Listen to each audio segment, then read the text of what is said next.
Welcome to episode 196 of the Daniel Yoris podcast with today's guest, Dr. Sarah Ballantyne. Let's go. Welcome back to the podcast, everybody. Joined here today by Dr. Sarah Ballantyne, fellow Canadian, expat to the U.S. now, but Sarah, it's great to have you on the podcast. Thank you so much for joining me. Thank you so much for having me.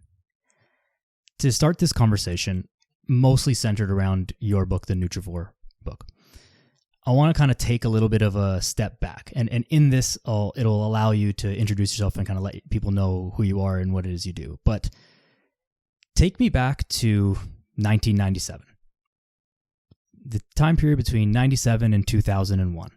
What was going on for you in that time?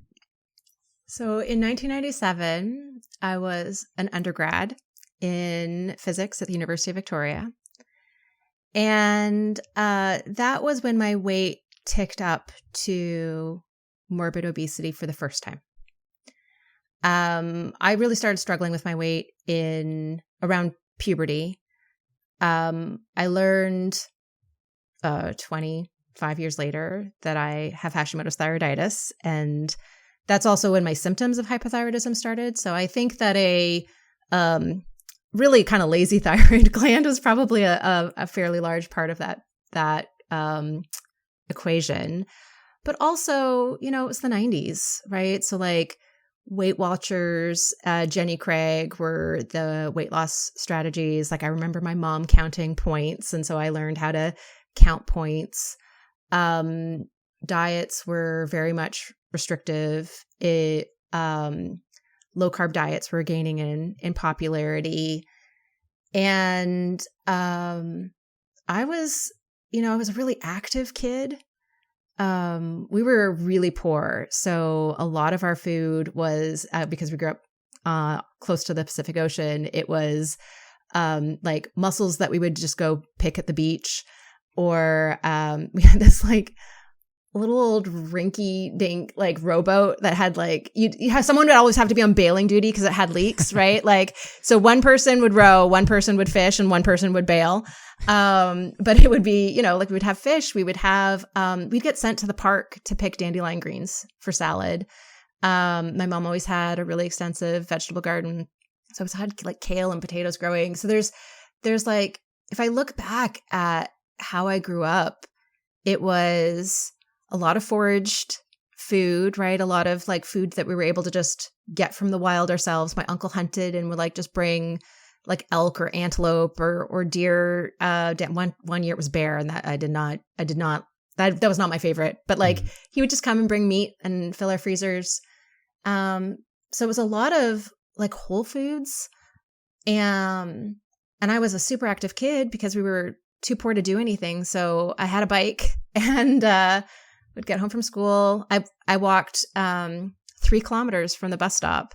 That was where the bus stop was, and then would still like hop on my bike. I was a really active kid, and yet still really struggled with my weight.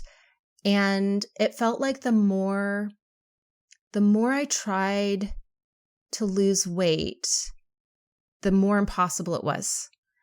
So I would, basically, I mean, all of the diets at the time were like really low calorie. So I would go on some super restrictive, low calorie diet, no white foods, the various, right, like how many points, whatever, all these different versions. And that was when my weight started to yo-yo, and I would like lose 10 pounds, gain 20, lose 15 pounds, gain 30. I think by the time I was an undergrad, I was very focused on school and, just trying, I wanted to go to grad school. I had aspirations that meant, I stopped trying as hard. I would still go on like a restrict binge loop, but I think the binge side was always much bigger than the restrict side. Mm-hmm. So, by 1997, that was, when I hit my biggest. And in 1999, that was the first time I lost 100 pounds. I graduated from undergrad in 99. So I was in grad school. And so it was like the summer between undergrad and grad school that I went on a low carb diet. and managed to stick to it. Still very active. I don't know if you remember, you're too young for this, the Taebo fitness tapes. I've seen, I don't remember them, but I've seen them. Yeah. So I would do my Taebo, hour-long workouts, 5-6 days a week. And then I actually took up long distance running and ran a couple marathons, and managed to actually keep the weight off through most of grad school. So it was a couple years of, I was working out 20, 25 hours a week because I was doing long distance training runs. And I also joined karate classes. And was in grad school. I'd switched gears from physics to medical biophysics and was doing actually like really like physiology, real like basic medical research.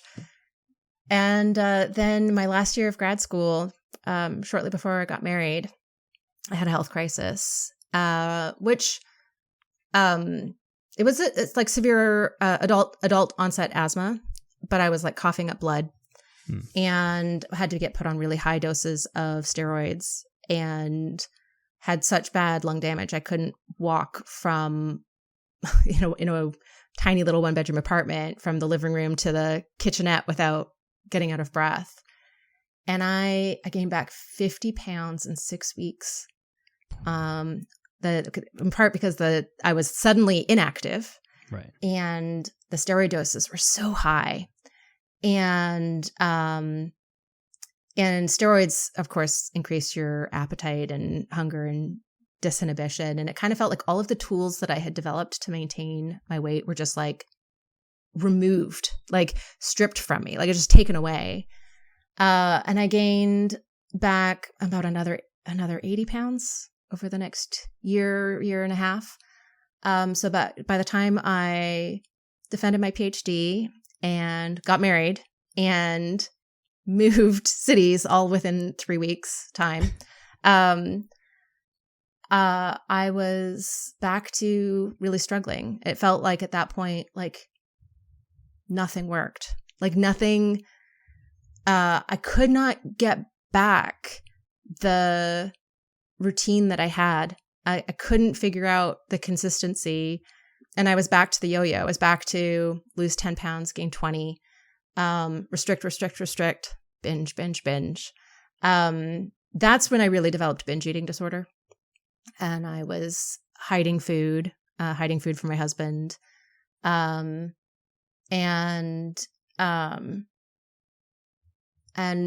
it just sort of felt like I didn't have any control. Like I didn't have any power. So, now as a baby medical researcher, doing, actually like pulmonology research. I was in critical care medicine now at this point, and working 80, 100-hour weeks because that's what baby medical researchers do. And we moved from Canada to the States. I started my second postdoctoral research fellowship here and got pregnant and was heavy enough that I was told I didn't need to gain any weight during my pregnancy. I was like absolutely fine. And I didn't actually. I had gestational diabetes, which forced me to eat very, very differently, very measured carbohydrates, lots of almonds for snacks. Like I just remember almonds were really good for morning sickness. But then when my daughter was 1 and we were still in Arizona, I realized that I felt really bad after eating. And I still had my blood sugar testing supplies from having gestational diabetes. And so I tested my blood sugar. I wasn't quite my heaviest at this point. I had because I had maintained my weight during pregnancy. I was a little bit, I was maybe 50 pounds lighter. But I realized I was borderline pre-diabetic and type 2 diabetes. I tested my blood sugar after eating way too many Oreo cookies one day and feeling terrible. And it was 200.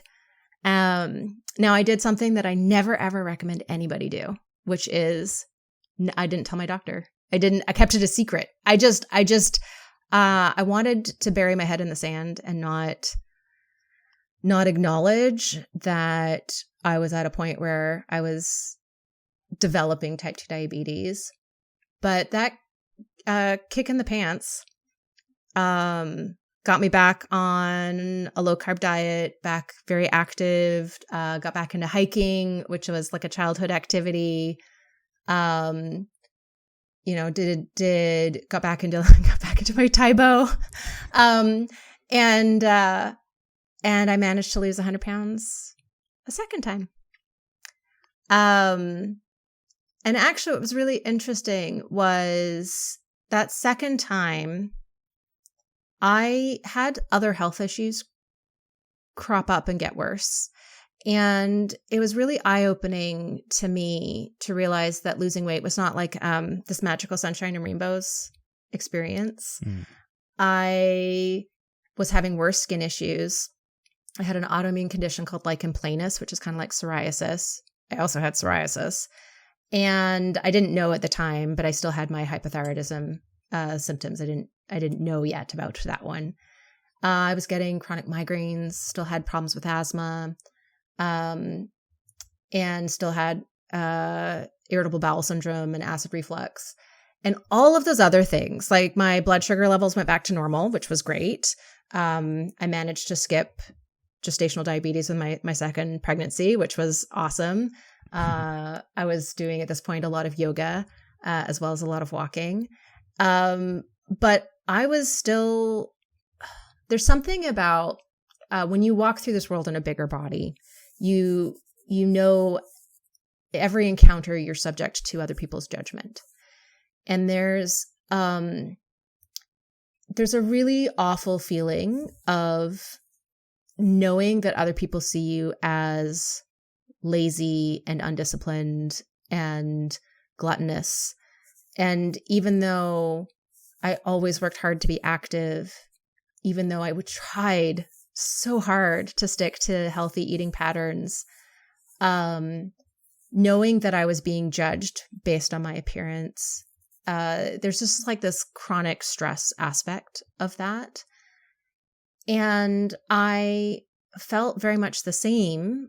I had lost 100 pounds, or actually at this point more than that, again. And the skin conditions that I had felt the same. It felt the same. I'm wearing my unhealthiness invisible to everyone. Even though I had figured out some things, right, that had helped me to lose weight, there was still this like piece of it that was like, I'm missing this piece. And it was that piece that actually had me, on the internet trying to figure out like what food allergies, and I had eczema patches as well. So I was like, eczema, and like, oh, look at all these lists of foods that are known to worsen eczema. Well, I wonder if this is related to my lichen planus autoimmune skin condition. And that brought me to the paleo diet.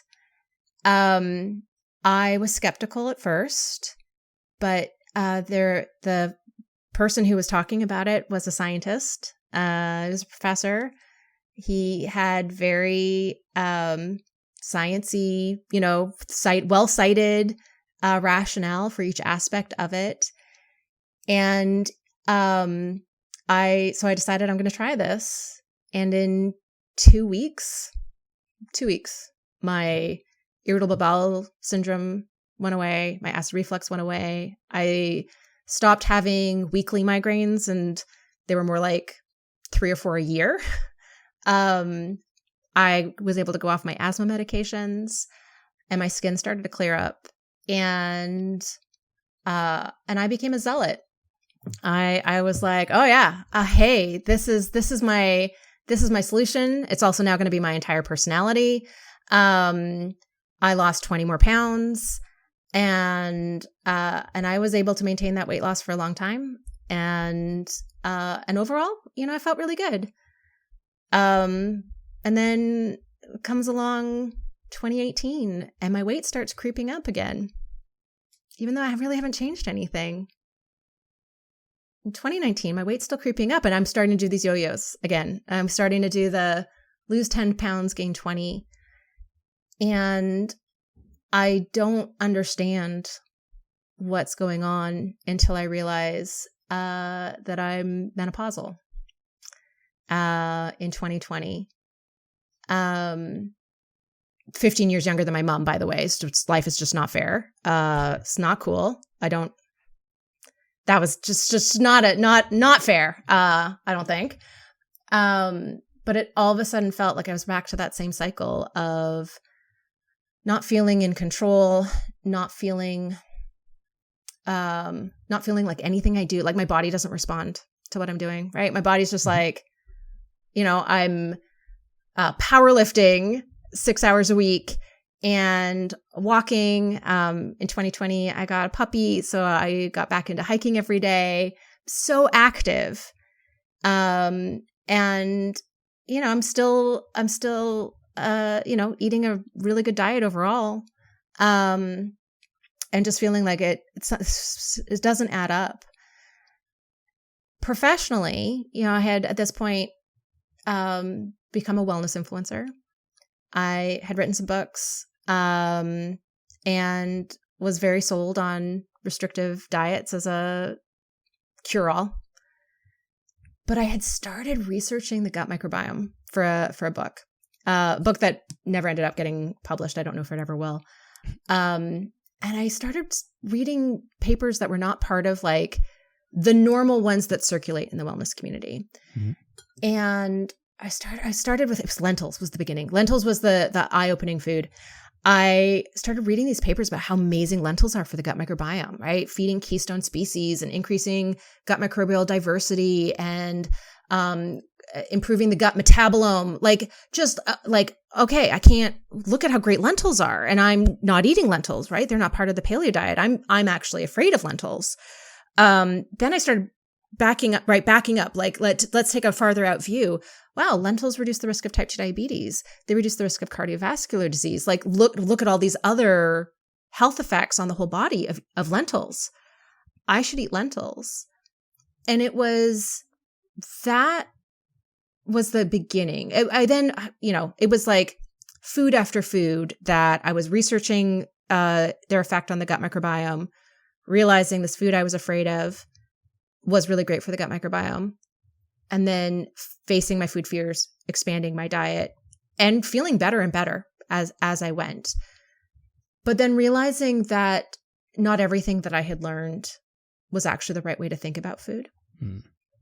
And also realizing, I just traded binge eating disorder for orthorexia. Oh, it's still actually there's still a restrict binge loop here.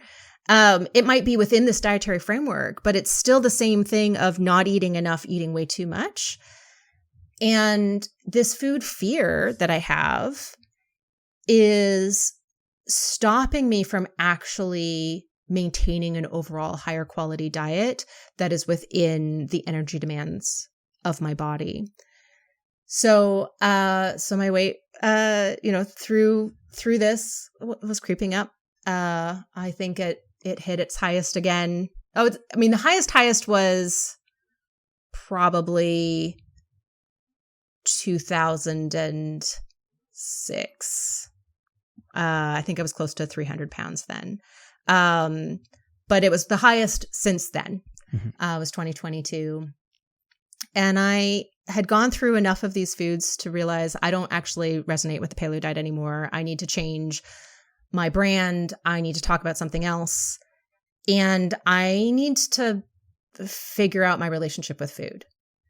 If I think back on it, I think that the experience of being overweight as a teenager made me very susceptible to restrictive mindsets with food, in part because that's how weight loss diets are typically described, right? You cut out this, and this.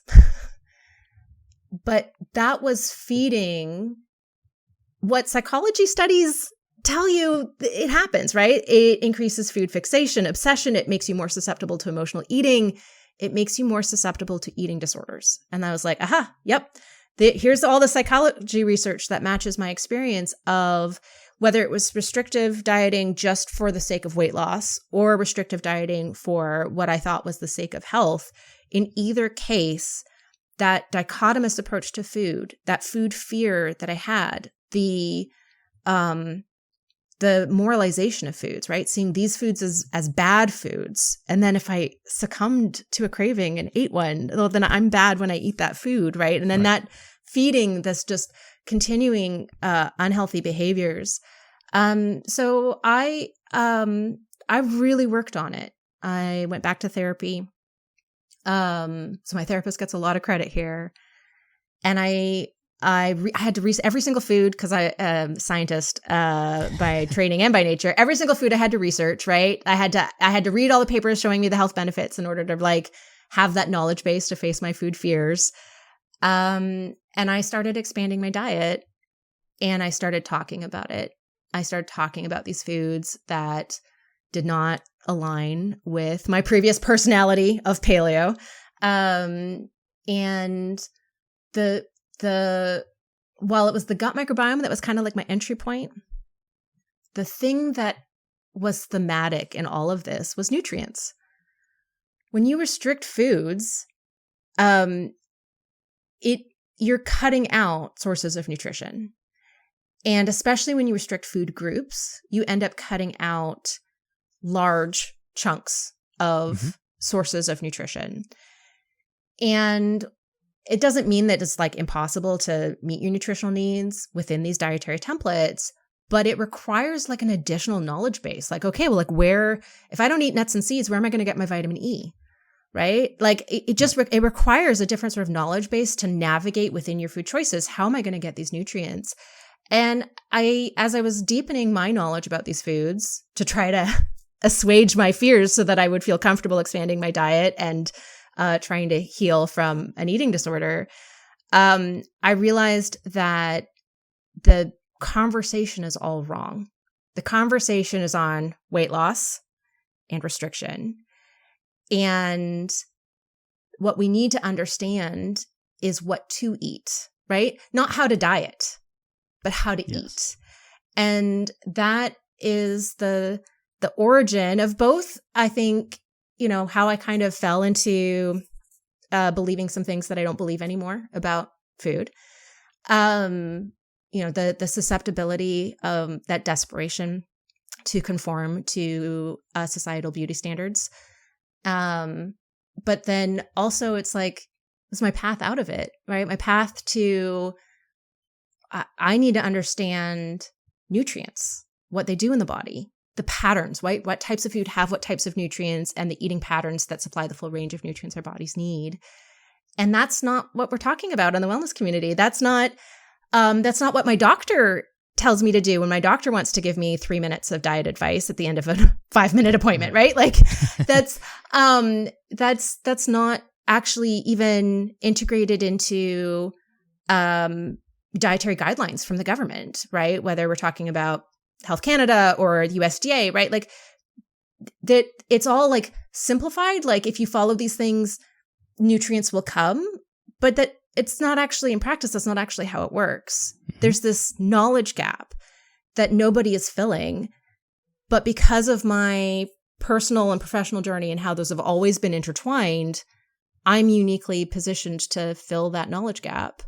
And so here I am, having completely rebranded. I started 5 years ago, completed my rebrand 3 years ago, launched my book Nutrivore 6 months ago, and lost 100 pounds for, I'm really hoping, the third and final time. But I think it feels different this time because I'm doing so without the restriction. I'm still very active. I work on sleep. I work on stress management, but I no longer feel like I'm missing out. I no longer feel like I'm depriving myself of my favorite flavors. I make room for it. And it is that experience that you can see sprinkled throughout how I communicate Nutrivore. It's not just nutritional sciences. It's also that approach to food that the goal is sustainable nutrition, right? The goal is higher diet quality as a lifelong healthy habit, as just like the default mode, the way we work. And that cannot be accomplished with a restrictive mindset to food. So all of that goes back to the first time I hit, high 200 pounds, close to 300 pounds in 1997. Thank you very much for sharing that whole story, first of all, because the way that I like to think about anything is understanding the history of like, how did we get here? How did we get to where we are? And then the other side of it is also understanding the economics of it, which I don't think a lot of people think about. So when we talk about certain diets and why is there this knowledge gap, or maybe a conversation gap is a better term in a lot of diet culture, and like, do this low carb, do this paleo, go vegan, do carnivore, do XYZ. It's because that sells a lot. And the history part of it is that it does work for a little bit, at least. Like any kind of diet will get you to lose a little bit of weight. It'll probably also put you on this like binge restrict cycle and maybe do more harm long-term than good. But in the short term, you can get a result and you feel great. But then you get into the cycle of, well, let me just try that again. It worked last time. I did that 3 months ago and it worked. And so now we have to, this is why I wanted you to kind of explain this story so that we understand how we arrive at like, okay, well, we tried the things. They all kind of worked. They did what they did, but eventually like other problems come up, be it health issues that you didn't have any control over, or there are gaps in those diet or nutrition protocols. And then now we've got to come to this, like it's so cliche to say, but it's really, it's all a lifestyle. And that's like great, knowledge or a thing to say, but not always like super helpful. Like, well, what does that mean? Like, do I have to change my whole lifestyle? Like, how do I actually do this? It's easy to follow no carbs. Great. I don't have to eat apples ever again in my life because there's no carbs. Like whatever the thing is, it's so much easier to follow. It's much harder to follow a lifestyle and much harder to sell that for sure. The economics of it are not favorable, but this is the thing that is like actually going to help the most amount of people. And so I wish people could, part of it, and maybe you'll have better insight on this than I do, but part of it is also going through it on your own. Like if someone would have told you that whole story in 1997, do you think you would have just skipped all those steps and listened to them? That's a really interesting question. I often wonder how my life would have been different if I could have skipped over some of the hard life lessons, right? The life lessons you have to learn the hard way. Mm-hmm. And I always come to the conclusion of, but that made me who I am. And that's informing what I'm doing now in a way that's really important. And as much as a lot of that sucked to go through, it was still important for me to go through.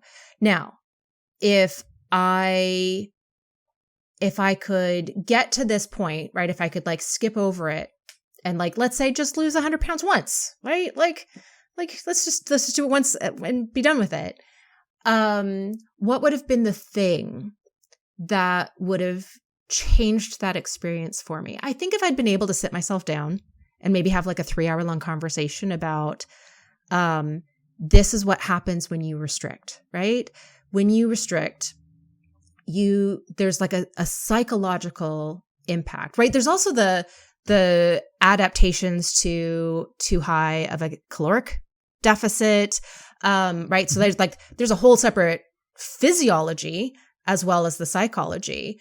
But the psychology, like just if I had been able to explain disinhibition to myself, and I think I would have understood, right? Like disinhibition is when you don't feel like you're in control, right? So in restrictive dieting, we refer to the moment of disinhibition as the moment you give in to the craving or the food obsession, the food fixation, and you do the thing that's against the rules, but then you don't feel like you have control, right? So you're like, okay, fine, I'm going to have this cookie, but then you eat the whole bag of cookies, right? It is that experience, which I think is a very common one that we're not used to talking about in like that more like technical language. Mm-hmm. But I think if I've been able to say the thing that is increasing, right? There's certain like personality traits, like some people are just more disinhibited than others. There's some nutrients, interestingly, that are linked with disinhibition. So basically, things that improve neurological health will actually also make us more able to have control when we eat something that's really tasty. Getting enough sleep, right, will help here. Sleep deprivation is also linked with addictive behaviors, and you can definitely see there's some similarities between addiction and the restrict binge cycle with food. So I think if I'd been able to say, like, look, there's this huge body of psychology studies where they show that when people, it doesn't matter what the food is, when you tell yourself you're not allowed to have that food, it increases how much you want that food. It increases how much you think about that food. Right. Like I've always talked about like food calling my name from the pantry. That's that. That is that effect, right? Like that is what some people refer to as food noise, right? So when we think about that food as bad, when we moralize that food and we restrict it, it gives the food the power instead of me having the power. Right? It gives the food the control instead of me having the control. And I think if I'd been able to sit myself down and explain that, and then explain the way that you do this is you focus on the additions, right? The nutritionally important foods to add, the way that you craft a meal so that it is nutrient dense, so that it's balanced, and then you prepare everything in ways that you enjoy so that it's satisfying. Mm-hmm. And then you enjoy that food, right? The thing in the pantry that's calling your name, that then, instead of being the bad food, the thing that needs to be restricted, it's the tool for sustainability. It is the quality of life food that I intentionally incorporate into my diet to make sure I'm getting enough joy from my diet that I can stick to those overall healthy eating patterns focused on the addition. I think if I'd been able to explain that to myself at a much younger age, sure, I wouldn't be doing what I'm doing now, because what I'm doing now is the sum of my experiences. But I do think I would have been able to achieve this like higher diet quality with an improved relationship with food place. Like, I think I could have achieved this as a teenager if I'd been able to have that, have somebody sit me down, have my future self travel back in time and sit me down with that knowledge base. And that's also like a knowledge base and like an approach to food that I have 2 teenage daughters, and I'm really trying to teach them this sort of view of food and health, right? And sort of sustainable nutrition. So I think there was a way, not a quick way, not a soundbite, not a sales pitch, right? Not a marketing plan. Right. But there was a longer conversation that could have happened even when I was like 16 or 17, that I think would have been life-changing. But also, I now have the privilege of taking the sum of my experiences and turning it into that education for other people. And I will take the hardship and the challenges and the fat shaming and the bullying and the self-esteem issues that came along with that, and the experience of having to talk about my previous work that I no longer support online, and that whole experience more recently that has not been it hasn't been fun. I will take all of those things if it means that I now get to create something that helps people actually adopt a healthier diet without dieting, without having to buy the next thing and the next thing and the next thing, the next restriction, that feels like a worthwhile trade.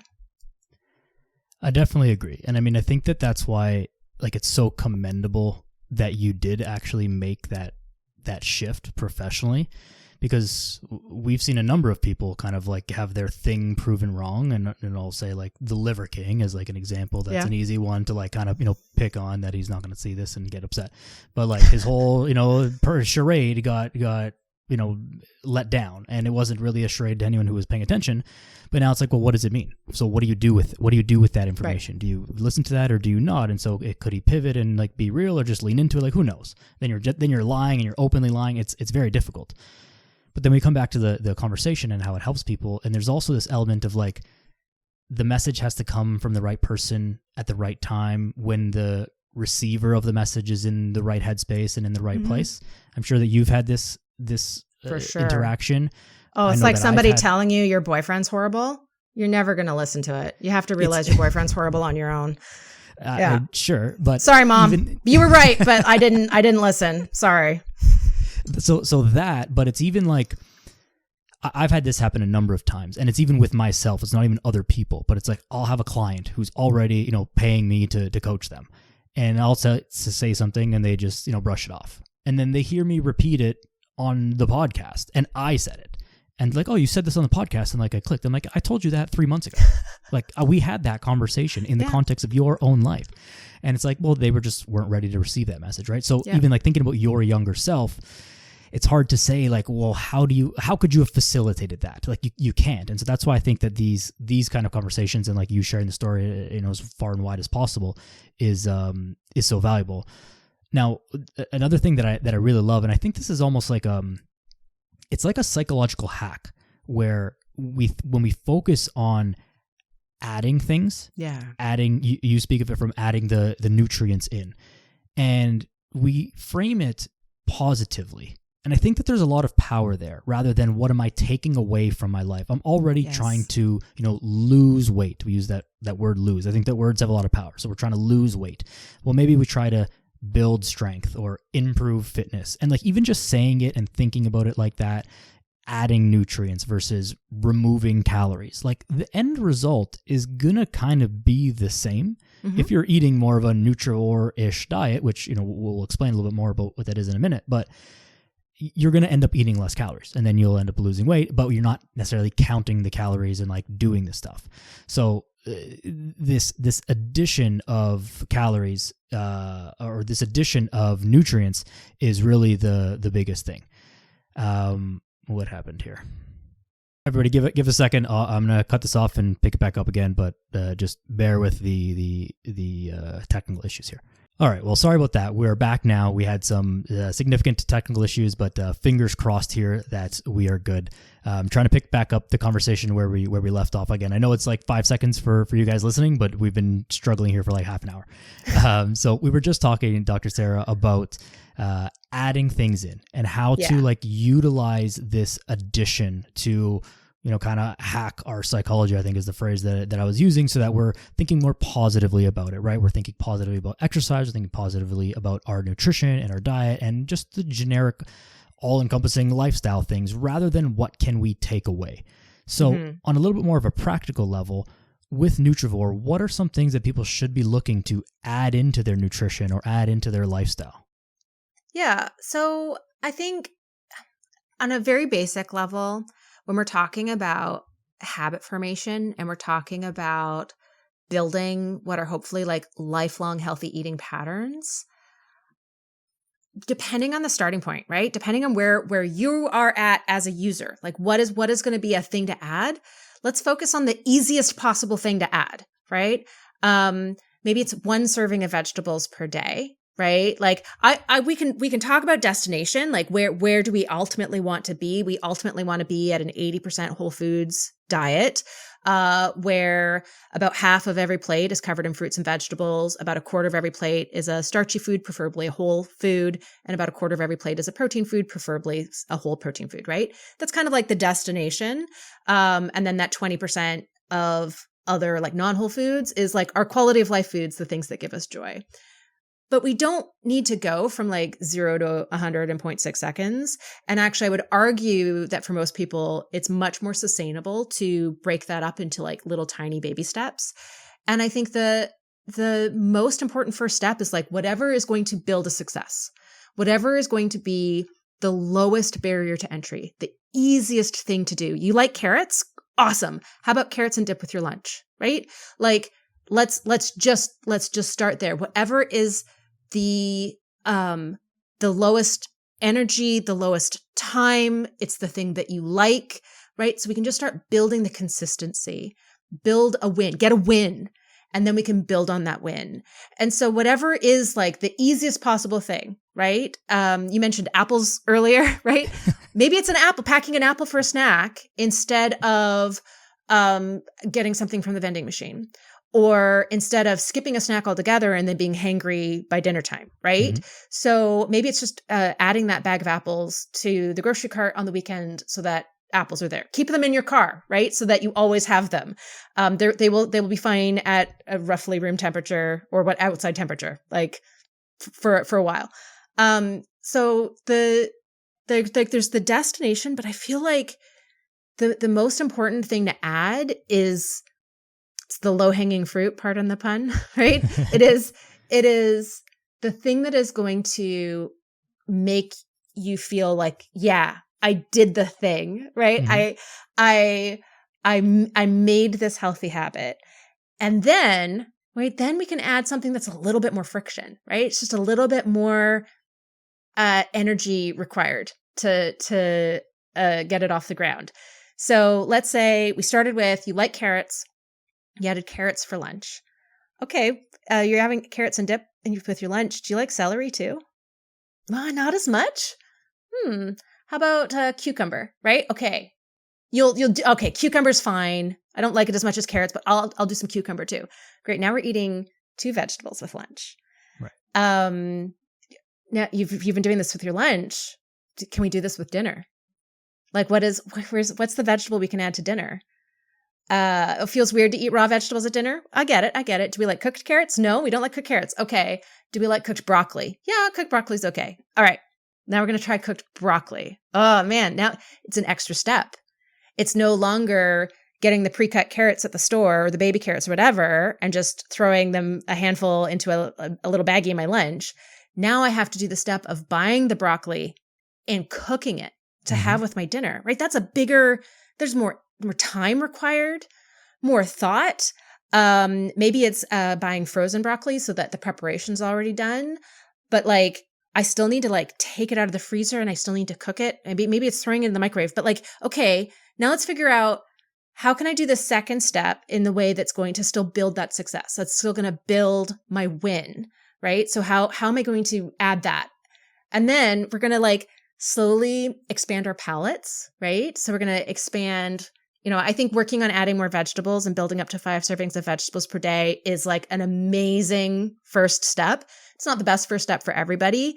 Like some people will have an easier time adding in more protein, right? Or will have an easier time with fruit over vegetables, right? Some people have really bad gastrointestinal effects from vegetables, right? So in that case, this might not be the best place to start for you because it's not going to build a win if it's just throwing you into the bathroom for the next 3 hours, right? Like that's not the win we're looking for. But I think building the habit of eating more vegetables from a health perspective, that reduces risk of just about everything that can go wrong with us health-wise. And is probably magnitude of benefit the most important diet factor in terms of long-term health outcomes. So, incredibly beneficial. And then we can start building, right? Like once you've got vegetables down, it's so easy to add fruit, so easy to add legumes, right? Like it's also like the experience of it's more whole foods. If weight loss is a goal, like the vegetables are going to be the foods that are very filling for not very many calories. So it's also a great like way to start achieving more short-term goals and not just focus on long-term health outcomes. So we can work on expanding the types of vegetables we're eating, work on, okay, we're having them with lunch. Now let's have them with dinner, or vice versa. If dinner was easier, now we're going to add them with lunch. Is there a way we can add them to breakfast? Like playing with that, that routine and that structure, like where's the places where it makes sense to add these foods. And then suddenly you've got, okay, look, half of my plates are vegetables and fruit. I did it. Like I'm there. And it's so once you can get those first couple of wins, right? You get that first easy win, the next win on top of it, just becomes this like positive momentum where each additional thing that we're doing, that we're adding, that we're trying to focus on eating more of. So like after fruits and vegetables, it would be legumes. Then it would be adding seafood. Want to focus on some nuts and seeds, right? Like those are the foods that all have something important, really important and unique nutritionally, and that all have really, really strong associations with improved health outcomes. But those things, like once we get far down that path, like I've built 7 wins now, the rest doesn't feel as hard, right? Because we're building on success rather than, I think, how, most diets, if we're restricting and we're in that like restrict binge loop, we're like always either white knuckling it or giving up, right? So let's start just like we're just going to build a foundation and build the habits. So the easiest thing to add is whatever the easiest thing is for you personally to add. There's also just a natural progression that comes with this. If you start on like some super restrictive diet, like there's nowhere to progress. You start at the end. You start with like, well, we already took away everything. So like, what do I do next? Like, what's the next step? If you are able to like, nail that and get that down, then what? But if you do it, in a more addition way, then you're adding the broccoli, you're adding the carrots, you're adding the apples, you're adding, blueberries, and you're adding lentils, and you're adding fish, and whatever, the progression of things that you're gonna add is. So it also just makes it like a way more of a seamless kind of system that like, hey, we're kind of on a path here that we can see what the next step is. And like you said, every next step like becomes way easier. It's just this positive cascade of events. Part of the end goal is high dietary diversity.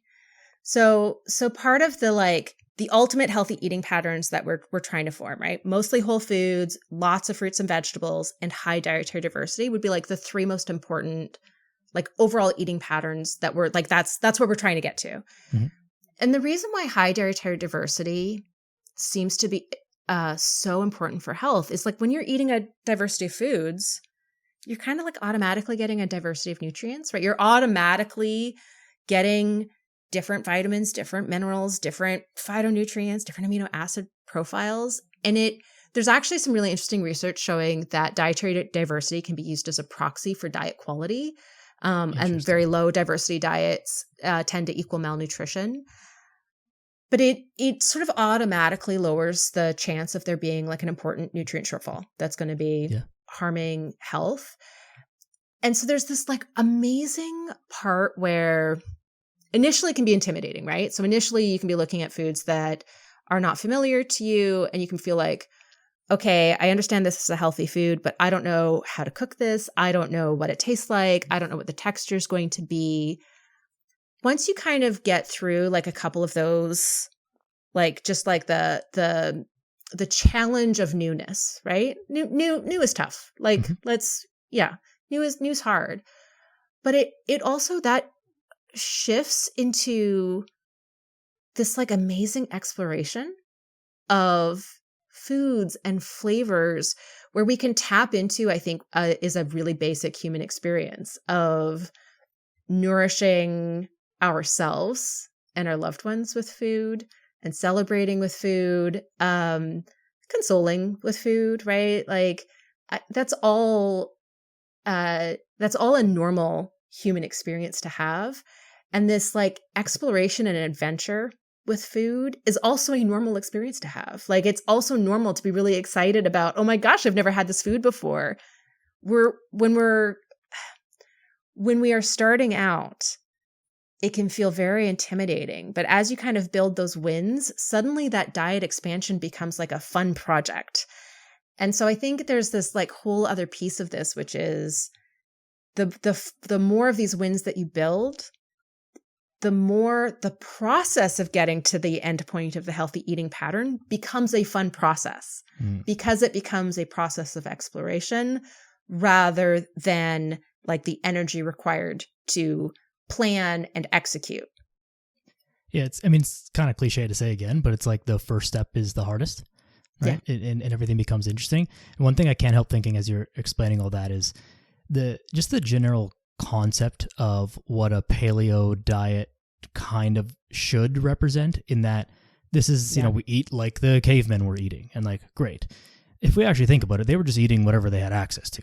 So if we also eat whatever we have access to, which includes legumes, it includes, some desserts and junk foods and variety of cultures, foods and all this stuff, like in a way, like that is also like paleo. So it's kind of silly to restrict things. When you think about these things logically, right? It's silly to think like, hey, well, let's just eat like we did, whatever 1,000 years ago. Well, they were doing that because that's what they had available. Like we have a lot of other things available, and we can use those to our advantage for food diversity. No doubt that that's more healthy than eating the same things over and over again. But at the same time, curious on your thoughts on this, like for some people, eating the same foods over and over again for like, as in the beginning, can be a really good thing. And we talk about meal prep, like, okay, I've prepped all my broccoli for the week, so the only vegetable I'm eating is broccoli. While that's not perfect, there's nothing really wrong with eating those same foods like routinely until you can start to expand and just make it logistically easier for you, because we're all busy and you maybe can't cook every single day and all that stuff. But what do you think about that? About just like having that as steps where, we can eat the same foods for a while, but then eventually want to expand. So I think there's like two pieces to this question. I think there's the piece that's like, well, how do you have how do you have high dietary diversity when you're like maybe live by yourself and it just doesn't make sense to buy 30 different fruits and vegetables each week? Or you're doing meal prep, whether that's for yourself or your family, and you want to have 3 different meals, but that's for the whole week, and you need for time and energy, you need that repetition. There's also like a little bit of a tangent to go on, which is people with strong food aversions, right? Who have maybe a very limited number of safe foods, which I think is also like a related conversation to have here. So to get very like sciencey about it, studies measure dietary diversity in different ways, but the like most important study looking at high dietary diversity and its benefits was published in 2022. They followed about 500,000 study participants living in 9 European countries for 10 years, I think. And they measured what they called dietary species richness. So they measured the amount of, like the number of different species represented in the diet over the course of a year. The people who were consuming 81 or more different species over a year had a 39% reduced risk of all-cause mortality as an indirect measure of health and longevity, compared to people who were consuming 48, I think, or fewer. If I remember correctly, my numbers might be a little bit off. That's measuring the variety in the diet over a year, which embraces eating seasonally, right? It embraces like the fact that apples are cheaper in the fall and oranges are cheaper in January, right? And it allows us to just take a step back of like, it doesn't need to be 30 different foods a day or even per week. I can make my meal plans for this week. And then next week, I'm just going to be really conscientious to mix it up, right? So this week it was broccoli. And that's what I had every single day. Okay, next week we're going to do green beans. Ooh, it's the spring. Let's do asparagus, right? Like it's the summer. We're going to do salads, right? And we can mix it up week to week or month to month or season to season. And that, at least based on the science that we have, would still show that that is equally as good as a daily dietary diversity from a health standpoint. So we are allowed to like take these goals and figure out how they work for us as individuals. And so if what makes sense is meal prep and it's the same thing all week, then that's great. There's also some like interesting tweaks we can do. So one of the things that I do, we don't eat out a lot. That started out of necessity when I first discovered that gluten and I are never going to be friends.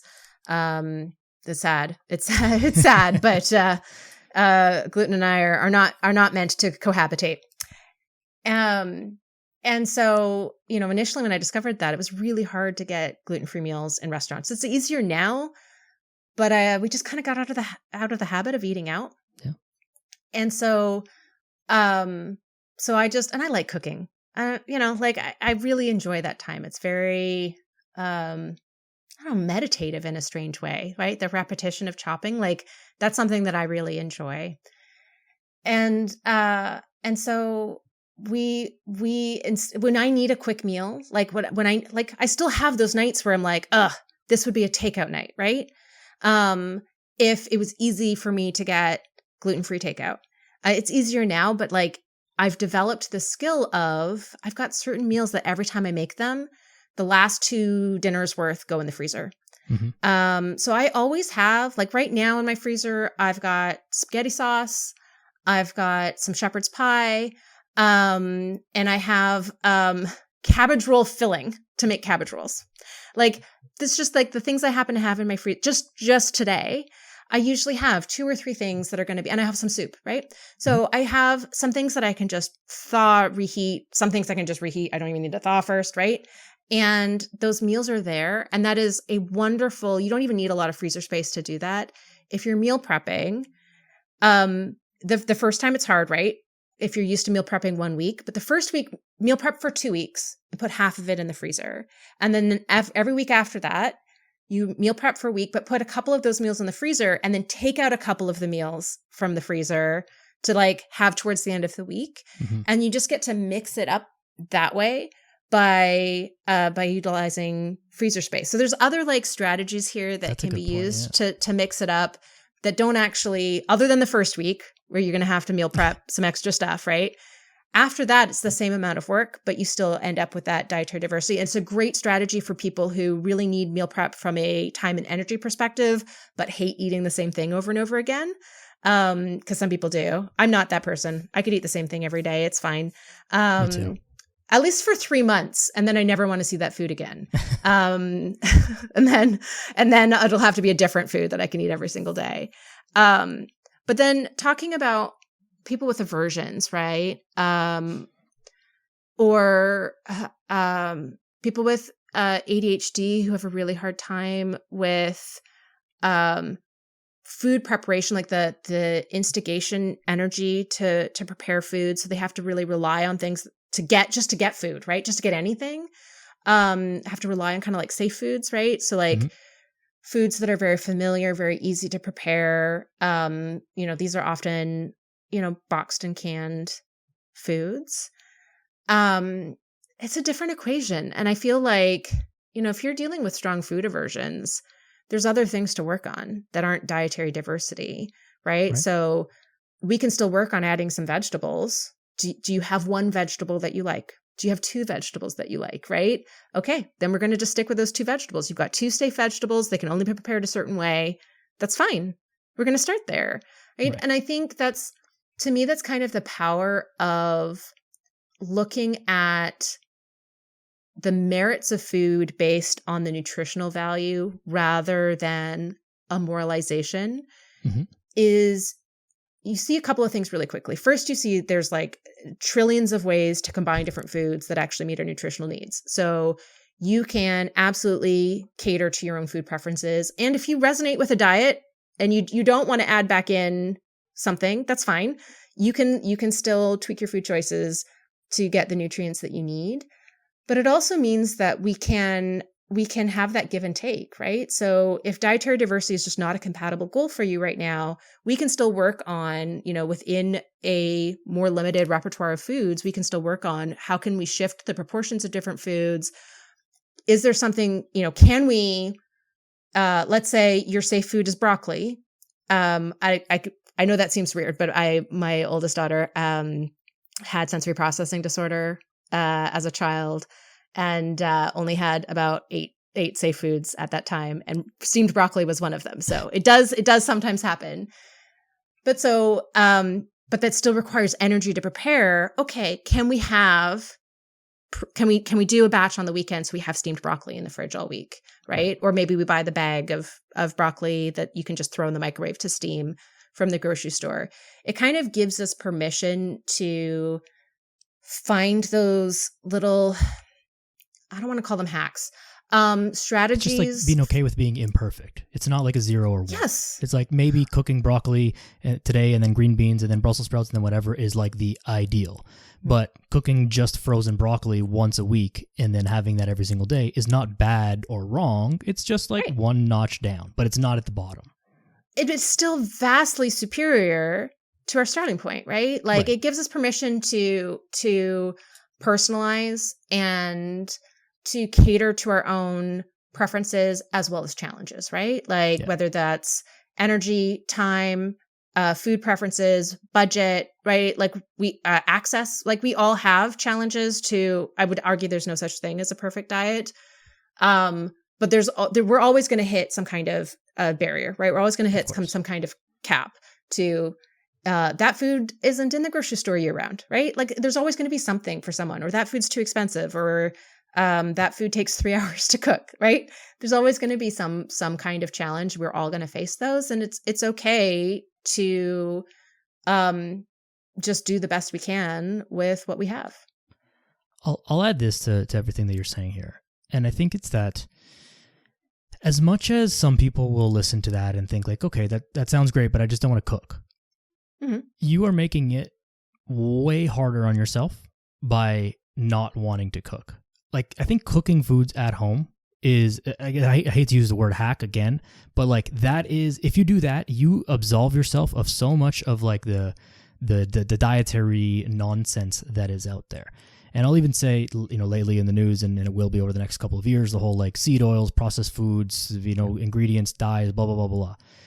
While I, somewhat subscribe to that and we should eat whole foods and all those things, like it is not that hard to avoid those things if you cook at home. If you are constantly eating food that comes in a package that you just heat up, like, yes, you are susceptible to whatever is put in that. But if you go to the grocery store and you buy a bag of lentils, a bag of rice, a bunch of broccoli, some chicken breast, some, salmon, whatever, like those have no ingredients in them other than the thing that they are. Now, there may be some pesticides, and so, there's still some of that there. But like, by and large, you are bypassing a lot of the nonsense just by buying ingredients and then cooking at home. And it makes everything else so much simpler rather than having to worry about macros and how this makes me feel and what's in this, if you have food aversions or allergies or whatever. It's like you can get what you get. And trying to bypass this by like, hey, I'm going to order out and I got to eat at restaurants, like you can try and you can definitely do it. You're just making it more difficult for yourself.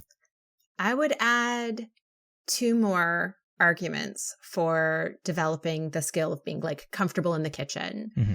So even if we're not worried about pesticides and seed oils, and I feel like that's a whole can of worms that we can open or leave safely closed.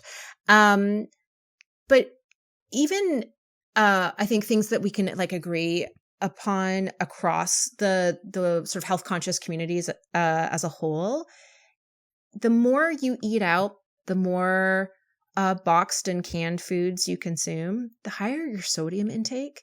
So only like 11% of the sodium that Americans consume is added to meals at home, right? So it's added at cooking or at the table. And so if we just cook at home, automatically all of the problems with high sodium intake go away. Mm-hmm. Most of the added sugars are from foods prepared out of home. If we just cook more of our meals at home, you can still have dessert every single day and your added sugar intake is going to be well within the range that is health neutral. Right. So even if we're taking a less sort of a food fear kind of approach to food choice, cooking at home is still going to help make overall healthy eating patterns require far less intention. Yes. And it's also going to be cheaper. There's been some really interesting analyses of the time involved in getting food out of the house versus cooking at home. And even the time differential is really not that big. It kind of depends on what you're comparing to. If you're comparing to a like pretty fast but like sit down restaurant, it's going to take about the same amount of time as cooking at home. If comparing to fast food, if you're at a drive-through, it's going to be that will be less time. Sure. And if you're comparing to fine dining, you're going to save time by cooking at home, right? And the cooking at home, like once you develop those initial skills, right? Yes, it is a skill, right? Just like anything, there's a learning curve.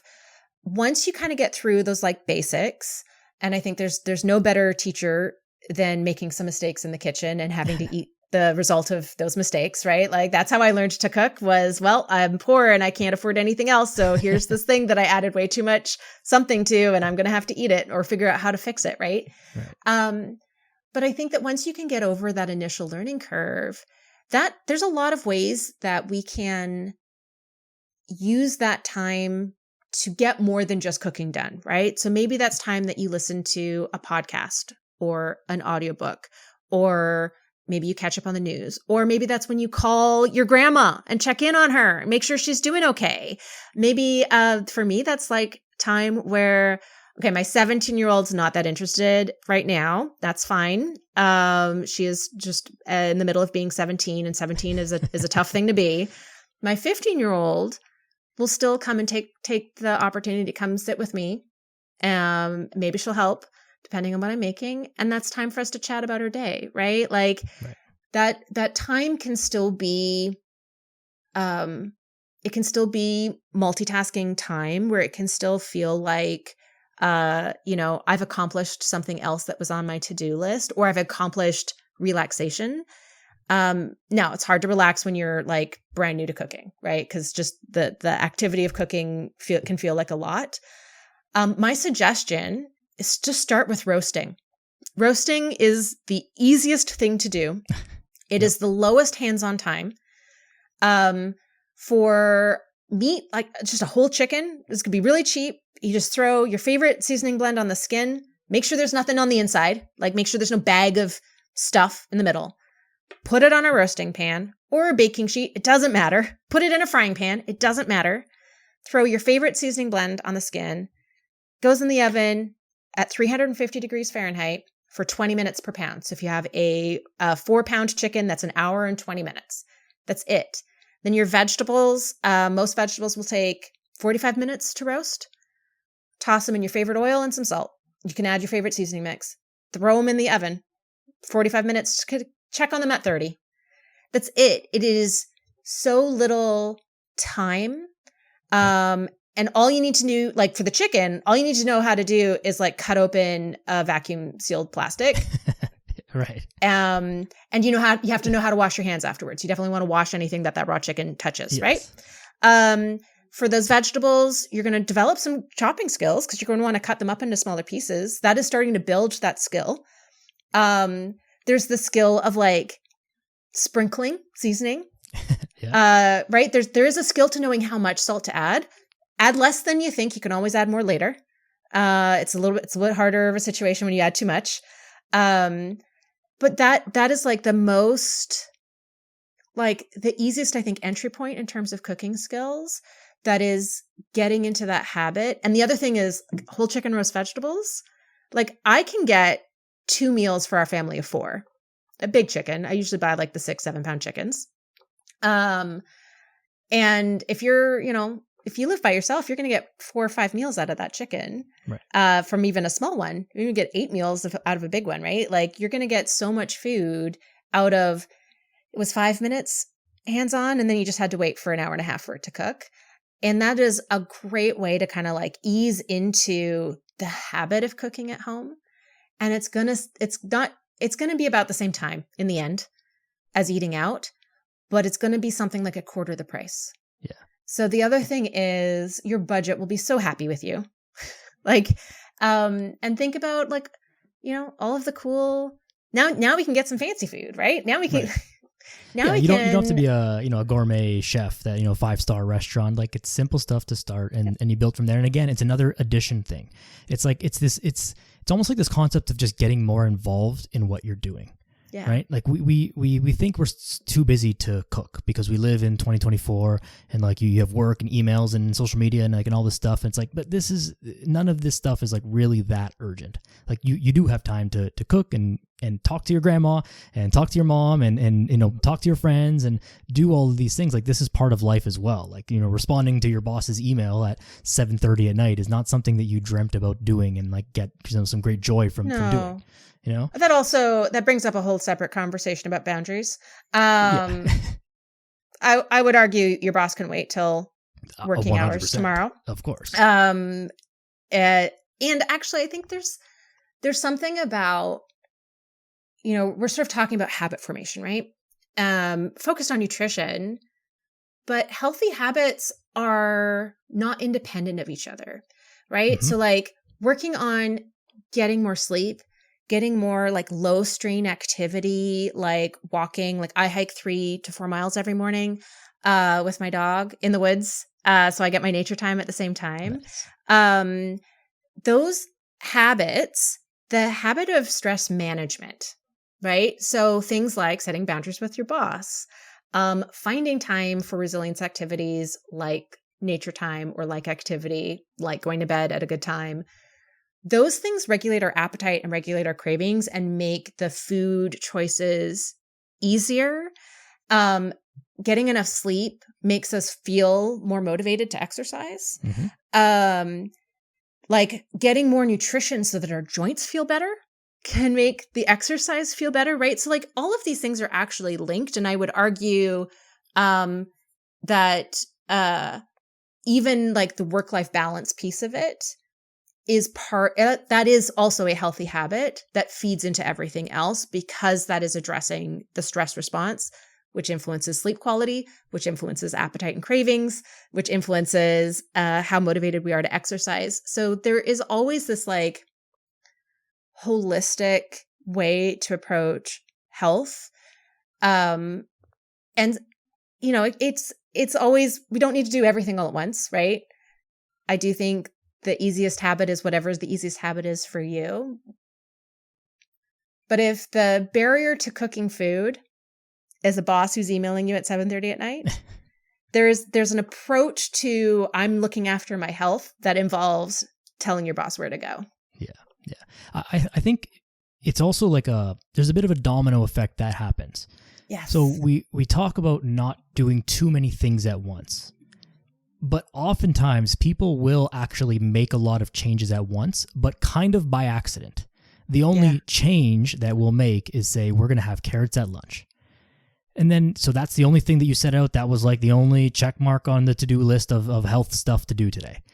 But then dinner rolls around and you're like, yeah, maybe I still have some carrots left over from lunch. Maybe I'll have some of those carrots. And you're like, no, I did good today. I had vegetables. Like maybe I won't stay up so late tonight. Maybe I'll go to bed a little bit earlier tonight. And you do that and you wake up the next morning and you're like, oh, I actually feel good today. Like I don't need that mid-morning sugar snack thing to get me through because I feel well rested. And then you finish work and maybe I'll go for a walk. Like I actually feel like I have high energy. I don't feel like I need to sit on the couch and lounge and relax. I feel good. I can go outside for a walk. I can go to the gym. I can go whatever. And then all of a sudden you've changed, 5, 6, 7, 8, 9 things. But really all you did was eat carrots at lunch. And this happens all the time. But it only works when it's kind of subconscious though. If you set out to do all of those things, it's very, very difficult to actually accomplish those because every single one of those becomes a conscious decision. And every time you have to make a decision, you also have the opportunity to make the wrong decision. So it's like you set yourself up for success where it's like, hey, let's just knock over the first domino and then we'll see what happens. And then we'll go from there. So I love the analogy of dominoes, but I do refer to a couple of things as linchpin activities. I don't know that it's carrots for lunch, although it might be for some people. But based on averages from scientific studies, one of those is getting more sleep. Absolutely. So when we get more sleep, depending on like what we're going to what we're going, that decreases appetite by like 300 to 500 calories per day is like roughly the effect of like sleep deprivation versus getting enough sleep. Different studies, of course, will deprives different, they'll either have you do 4 hours of sleep or 5 hours of sleep, but they measure it differently. But also when you're getting enough sleep, you're more likely to choose fruits and vegetables over fast food. Mm-hmm. You're more likely to be active, right? Like just getting enough sleep can make the other things that you're working on feel so much easier. And I would say another related linchpin activity is walking, or something similarly low strain. It could be like pickleball or yoga classes, right? Like something that's not a high level of exertion in terms of physical activity, but is lots of activity, right? Mm-hmm. That also lowers appetite. So our appetite is best regulated when we're getting lots of low strain activity. When we're sedentary, our appetite is higher. And then when we're really active, doing like more moderate intensity activity, our appetite is higher. Also regulates cravings, also improves sleep quality, right? So like sometimes if we're struggling with eating the carrots at lunch, sometimes actually putting our focus on a linchpin activity can start that domino cascade. So the focus can go on going to bed a half hour earlier, or maybe, dare I say, an hour earlier, or getting out for a 20, 30-minute walk every day, right? And then for some people, sometimes, like, I tell you, I do work very hard on my sleep, and I do live a very active lifestyle, but I don't know if it's my linchpin activity or like my canary in the coal mine activity. Maybe it's the canary in the coal mine, is flossing. I know that I'm doing a really good job looking after myself if I floss every evening. It's just, it goes along with everything else, right? If I'm flossing, I'm also going to bed at a good time. I'm also active. I'm also eating a really high quality diet. Again, like I don't know if flossing causes the dominoes to fall so much as I can tell the dominoes are falling because I'm flossing. Yeah. But I think it's, we can each find what is that one thing, right? Is it making time to laugh each day? Is it, right, human connection? Is it having some unplugged time? Unplugged time, ooh, that's a good one, right? Is it that walk? Is it that little bit more sleep that makes the effort that we're trying to put into developing these healthy habits just feel like so much less, right? Just feel so much easier, right? It's like tipping that first domino, right?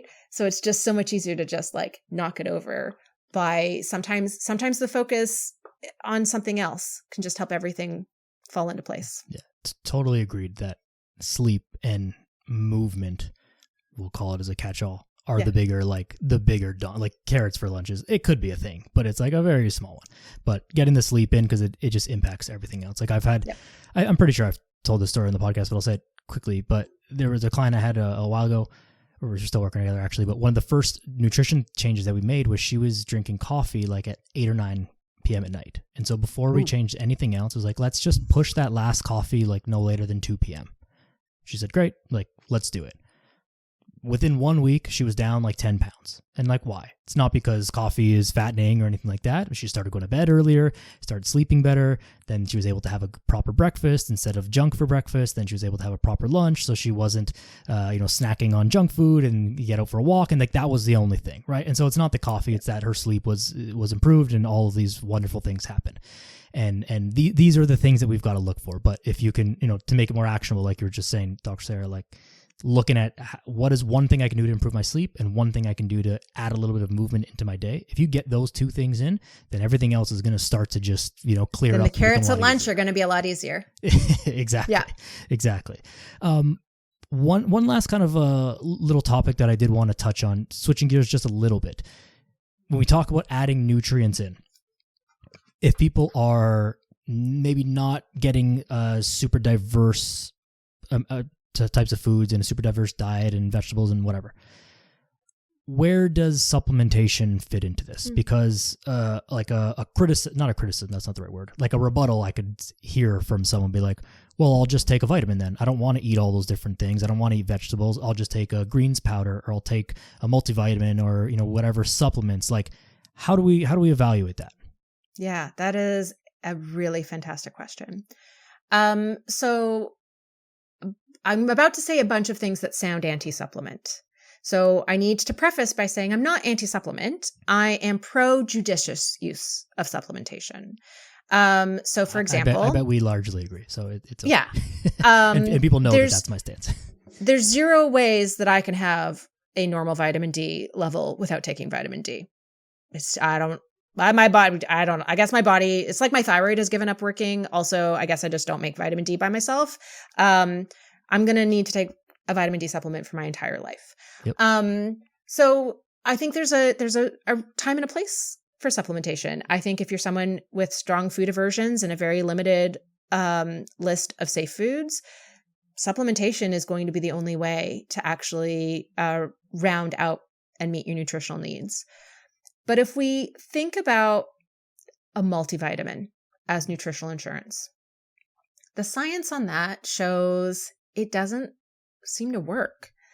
There's large studies. There's now systematic reviews and meta-analyses that are encompassing millions of study participants that show that your typical daily multivitamin, multimineral supplement doesn't seem to affect all-cause mortality as a general indicator of health and longevity, cardiovascular disease incidence or mortality, or cancer incidence or mortality. Now, there's some more niche health outcomes where multivitamin does seem to be beneficial, especially like B complex vitamins seems to be really good for age-related cognitive decline, right? So there's lots of like other, like if your doctor says take a multivitamin, like listen to your doctor, right? But we know that when you get those nutrients from food, we see the health signal. There was a 2019 study that actually like compared nutrients from food versus nutrients from supplements. And they came up with this long list of nutrients where if you get them from food, it improves health outcomes. And if you get them from supplements, it just doesn't.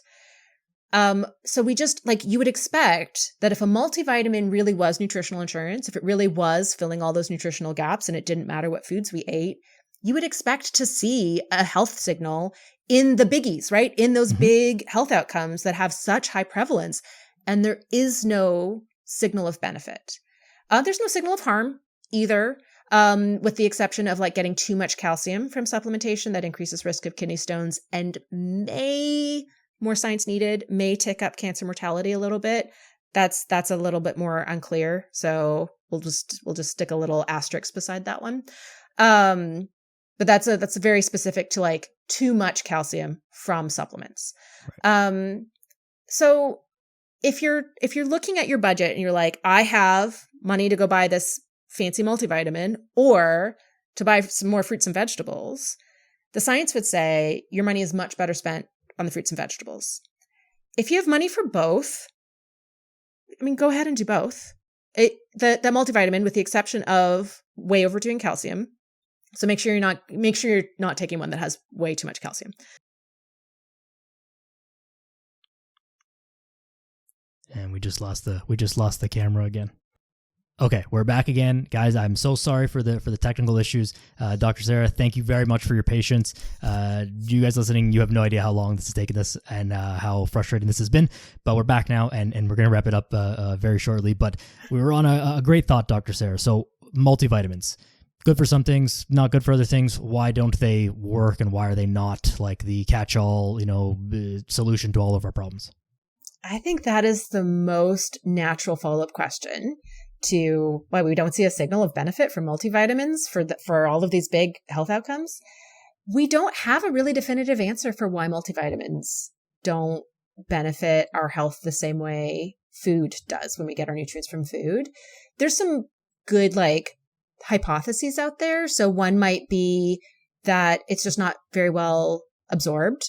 So we certainly know for tablets, they take a long time to dissolve in the digestive tract, and they've probably missed the boat by the time it's fully dissolved. Like it's the nutrients have missed their various receptors for absorption in the small intestine. We do tend to take vitamins on an empty stomach, so maybe it's inefficient digestive processes. It could be there's just not enough to make up the shortfalls that are in the typical Western diet. And it could be that we're missing some important nutrients in a multivitamin, that it's the lack of those essential nutrients that is still the limiting factor. So for example, 95% of people don't get enough fiber, and multivitamins typically don't have enough, any fiber, right? Mm-hmm. Or polyphenols or other important phytonutrients. So we don't have a really good answer, but we definitely know that when you get those nutrients from food, we see the signal of benefit. You mentioned green powders, which I'm kind of stuck on like which column to put them in, right? Do I put them in the supplement column or do I put them in the really convenient form of food column? If I put them in the really convenient form of food column and just say like, hey, these are a really easy way to get vegetables for somebody who doesn't like vegetables, then the only thing that we really need to know there is that the fresh equivalent is usually a lot less than you think. So for most of the greens powders out there, they're the equivalent of 1/2 to maybe 1 serving of fresh total fruits and vegetables. Some of the ones that are like bulkier packets are the equivalent of 2 servings. And the science is like 3 to 5 servings is where it's at in terms of health benefits. So it could be that we just need 2 servings or our greens powder plus some vegetables. But what's interesting is I don't have like scientific studies on greens powders to point to the way I do on multivitamins. I can't say, oh, look, these show they're just as good as chewing on our carrot sticks at lunch.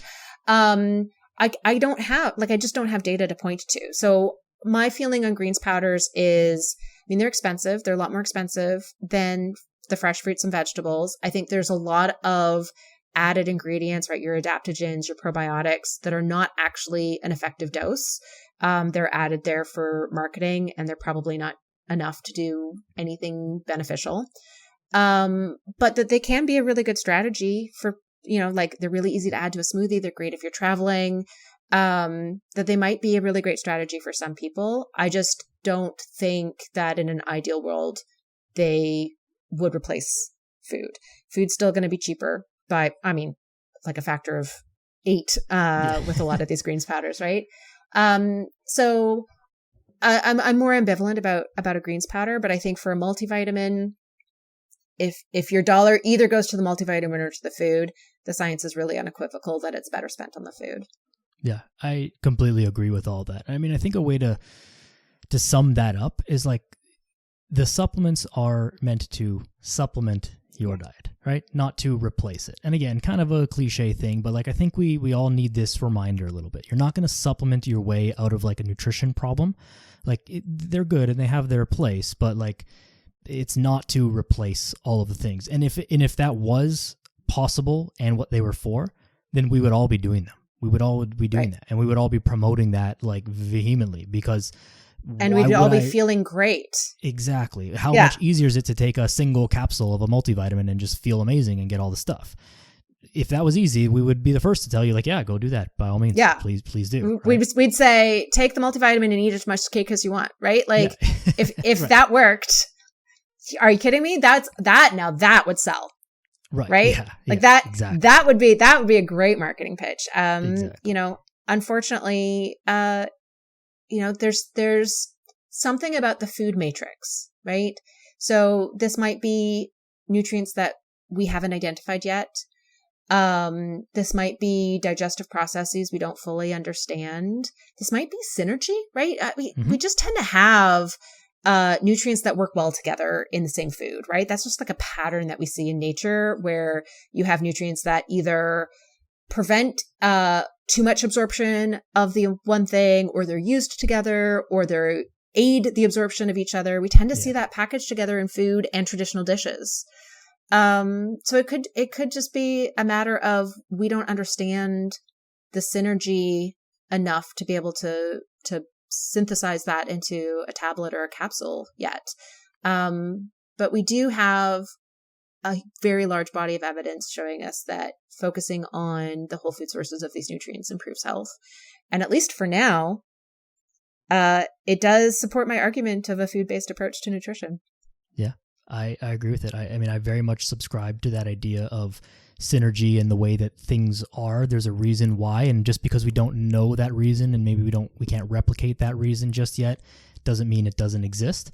I personally very much subscribe to that. So yeah, supplements great, but like nutrient dense diet, like this is the way forward. And it sounds obvious when we kind of like say like that and have a long nuanced conversation about it. But we, you know, going back to the beginning of it, like understand the history and the economics, it's easy to understand how people get in the trap of like other things that is not this. But Dr. Sarah, at risk of getting another big interruption here, I mean, I have so many more things I would love to talk to you about, and maybe we'll do another one down the line at some point. But I think that we should wrap this up just to salvage what we've got now. Is there any last thoughts on things that you want to just get out there that we haven't talked about today? I mean, I think this was a very good introduction to the Nutrivore dietary philosophy. I think the thing that I would add, just like we build habits one by one, like bit by bit, we build the knowledge base to inform our day-to-day choices bit by bit. So I mean, it's in my book, it's on my website, it's my social media content, is very focused on appreciating what nutrients do in the body, how different health concerns are linked to different nutrients, the patterns of what foods have what types of nutrients, and how to craft meals so that we're getting that full range of nutrients our bodies need. And that knowledge base can feel very overwhelming, just like going from 0 to 100 in terms of healthy habits can feel very overwhelming. So I think my last little bit of word of encouragement is, as we're working on the healthy habits, we also want to expand the knowledge base to understand those habits and understand the destination. But we can iterate our knowledge the same way we iterate our food choices and our lifestyle choices.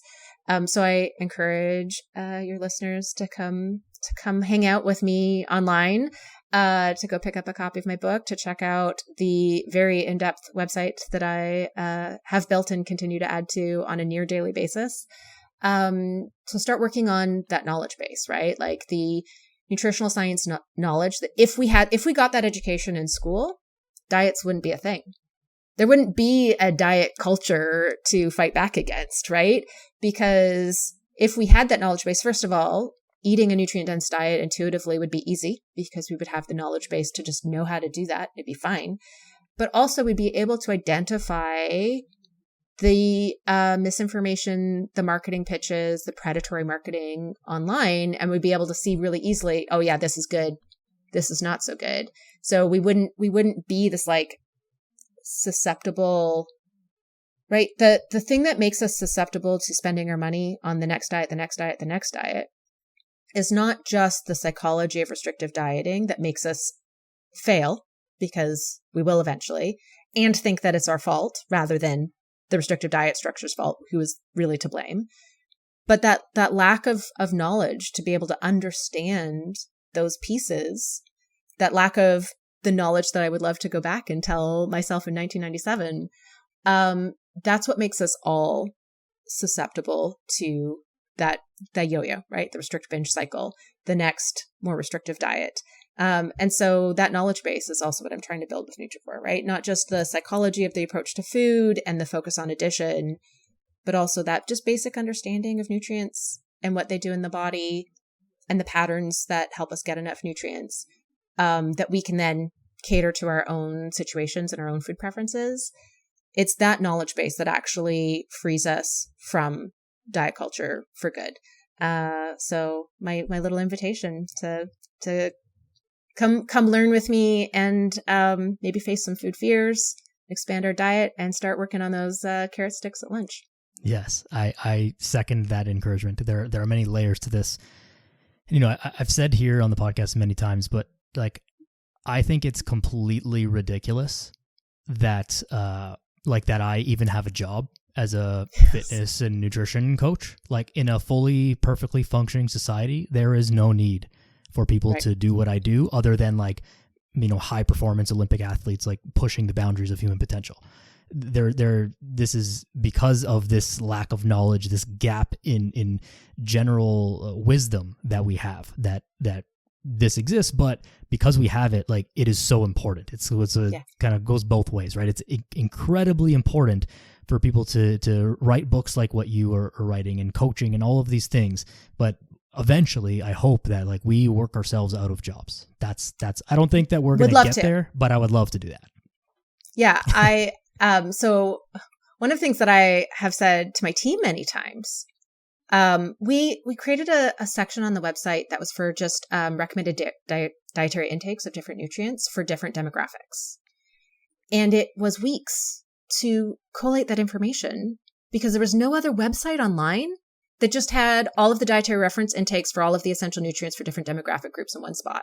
Wow. And I was, how is it in the year 2024 that this doesn't exist on the internet anymore.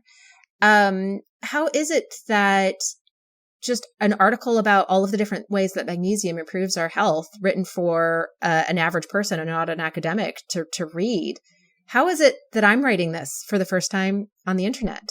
Right. That makes no sense to me. I am privileged to be in that position, to be filling in those knowledge gaps for the general public. But it is wild to me that this is not something that exists yet. And I hope that once it's created and people learn that information, I'd be honored to put myself out of a job. I think that would be a wonderful place to be. Well, your book is certainly doing a good job of closing that gap. So thank you very much for writing it and for being here. Dr. Sarah Ballantyne, everybody. Dr. Sarah, where can people go? What are your social media handles, the website? Where is the book available? I'll put it all in the show notes and links and all that stuff, but just rattle it off here for us. My home base is Nutrivore.com. If you click on join in the top right corner, you will find links to my social media, but I am also at Dr. Sarah Ballantyne, Dr. Sarah with an H, Ballantyne spelt in a just really wild way. On Instagram, Facebook, Threads, TikTok, YouTube, and Pinterest, and I post different content on all those places. So wherever you like to hang out online, I am probably there. You can also find links to my Patreon. And my book, Nutrivore, The Radical New Science for Getting the Nutrients You Need from the Foods You Eat, is available wherever books are sold. So wherever you like to buy books, it's probably there or orderable from there. And it also might be at your local library. If it's not, go talk to the librarian and put in a request because they can get in a copy for you. There you go. Well, Dr. Sarah, thank you very much. Once again, I appreciate your time. I very much appreciate your patience. Friends who have been listening, guys, thank you very much for dealing with this. This has been a phenomenal episode, but challenging. So thank you for bearing with the technical issues and all that stuff, but really good information. Make sure that you are following Dr. Sarah on all the places.